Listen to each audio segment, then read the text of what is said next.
I find it fascinating that not all of our past relatives, for example, would come through.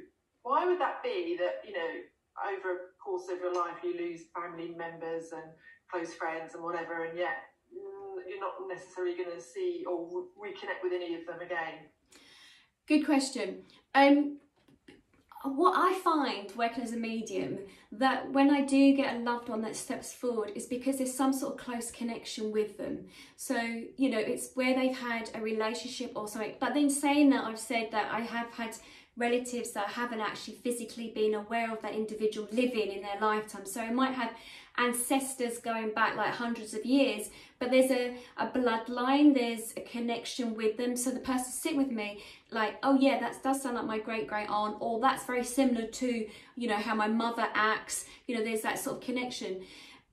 I don't feel that we're going to connect with, as a living person that comes to see me as a medium, I'm not going to get everyone's family member that's going to come through, not everyone, because some of them have actually moved on to other things, other dimensions, other things. They're not hanging around forever. We keep coming backwards and forwards, and I know there's many sides to our soul as well. There is that, so you go off in all different dimensions here. But you might have a relative that really didn't connect with you. I might not be interested in what that great uncle would say to me because there was no connection in the first place. But for instance, with me, my granddad, he always comes through. There's a great connection. He loved pigeons. He used to, you know, race pigeons. Their connection with the animal side with me, he'll come through. So your relatives on the other side know really that the information they're going to pass on to you is going to serve of some benefit, and that you're going to listen to it, basically. And that's what they do on the other side. They know that they're here to help. And, you know, sometimes there's some people, I have like a queue of people, I might have their guides that come through, their loved ones come through. So it does depend on the individual person that sits in front of me, you know. So does that answer the question?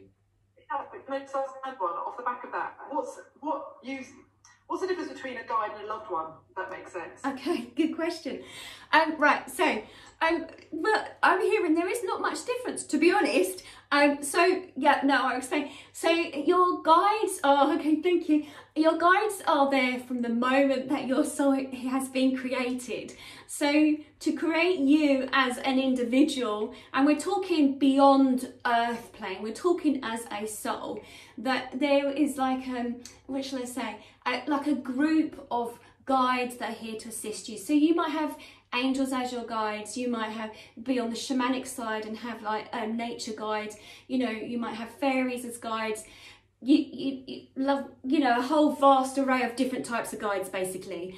You might have people that have been here before living that have stepped forward to be your guide. But then what happens is when you are born, it's created, shall I say, as a soul. On the other side, there is a whole team that steps forward to assist you.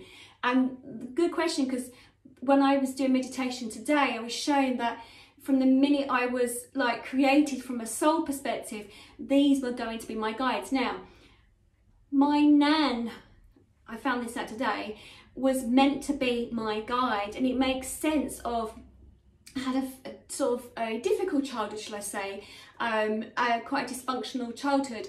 And so my nan, when I was living, my nan stepped in to actually look after me a lot of my time and my childhood as well.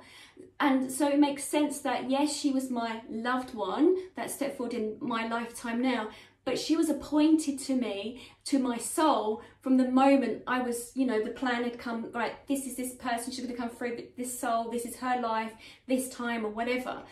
And so they're very much the same. There is no sort of line that's drawn in the sand to say, you know, that person. But then we can have guides that might be, you know, some people have had an Egyptian past life, and then they'll have an Egyptian guide that steps forward, you know. So, you know, and loved ones that don't want to leave you, yeah. And we have dogs and animals that step forward in a lifetime that are there to assist you too. So there's not really much of a difference. It's just with a guide that you might not have been introduced to on the planet Earth, but they are there, you know, angel guides, or, you know, or we've got goddess, and we've got others. And then we've got the human guides, loved ones that step forward, and those are the ones that we do meet in this life. But they do the same thing. There's not much difference, to be honest. When I'm working with, we just said, they're like, are you forgetting my hand right now?